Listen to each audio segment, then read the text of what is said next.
സന്ധ്യയാവുമ്പോൾ അമ്മമ്മ വിളിക്കും. "ജിതമോള് വരൂ, നാമം ചൊല്ലാമെന്ന് പറഞ്ഞ്."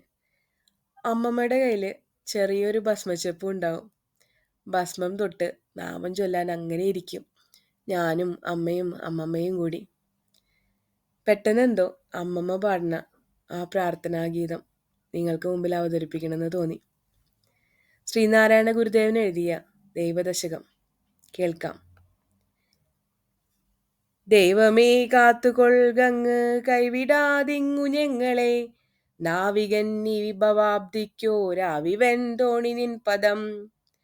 ഒന്നൊന്നായി എണ്ണി എണ്ണി തൊട്ടെണ്ണും പൊരുളൊടുങ്ങിയാൽ, നിന്നിടും ദ്രക്ക് പോലുള്ളം എന്നിലായി സ്പന്ദമാകണം.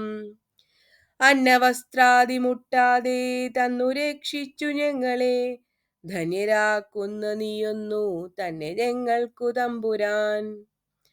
അകവും പുറവും തിങ്ങും മഹിമായി വാർന്ന നിൻ പദം, പുകഴ്ത്തുന്നു ഞങ്ങളങ്ങേ ഭഗവാനെ. ജയിക്കുക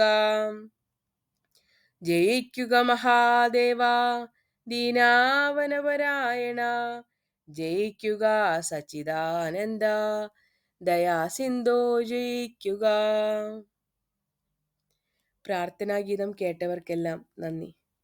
ഈ പ്രാർത്ഥന ചൊല്ലിത്തുടങ്ങിയപ്പോൾ മായ എന്തെന്നോ പരബ്രഹ്മം എന്തെന്നോ ഒന്നും അറിവുണ്ടായിരുന്നില്ല.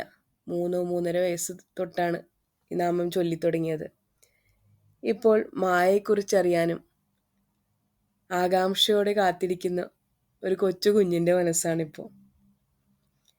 ഈ നാമത്തിൽ ആദ്യം പറയുന്നത് ഇങ്ങനെയാണത്രേ: പരമാത്മാവാകുന്ന തോണിയും ആ തോണിയിലെ നാവികനുമായ ദൈവത്തോട് ഈ ലോകത്തിലെ ചരാചരങ്ങളായ തങ്ങളെ കൈവിട്ടു കളയാതെ എപ്പോഴും കാത്തുകൊള്ളണമെന്നുള്ള വരികളാണ് തുടക്കം.